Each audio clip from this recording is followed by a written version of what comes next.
جس علم کا سیکھنا انسان کے اوپر جو ہے وہ فرض ہے، وہ علم ہے کہ اب اگر وہ نہیں سیکھے گا تو اس کی وجہ سے حرام میں مبتلا ہو جائے گا۔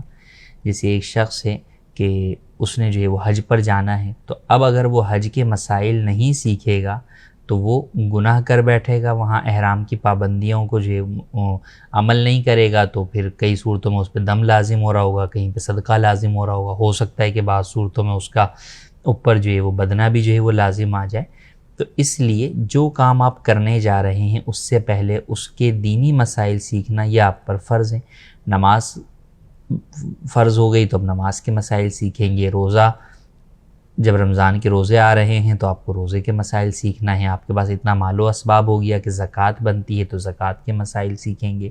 تو یہ وہ چیزیں ہیں کہ بنیادی ضروری علوم کے انسان جب زندگی گزارتا ہے تو اسے جن چیزوں کا سیکھنا۔ اب ان کی ترتیب ہے، ان میں سب سے پہلے بنیادی چیز کیا ہے؟ وہ ہے عقائد، کیونکہ عقیدہ جو ہے وہ ہر چیز کی اصل ہے۔ تو اللہ پاک کے بارے میں ہمارا عقیدہ کیا ہونا چاہیے، انبیاء کے بارے میں کیا ہونا چاہیے، فرشتوں کے بارے میں کیا ہونا چاہیے۔ تو یوں جتنے بھی بنیادی عقائد اسلام ہیں ہمیں وہ معلوم ہونے چاہیے۔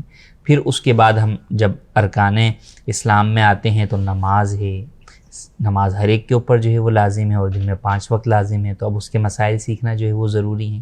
اسی طرح آگے جب کوئی شخص جو ہے وہ بالغ ہوا اور اس کے بعد پہلا رمضان آنے لگا ہے تو اس سے پہلے اس کے اوپر لازم ہوگا کہ اس رمضان کے احکام، روزے کے مسائل جو ہے وہ سیکھے۔ مالدار ہوا تو جو زکوٰۃ کے سیکھے، اور زیادہ مالدار ہوا کہ حج فرض بنتا ہے تو حج کے مسائل جو ہے وہ سیکھے۔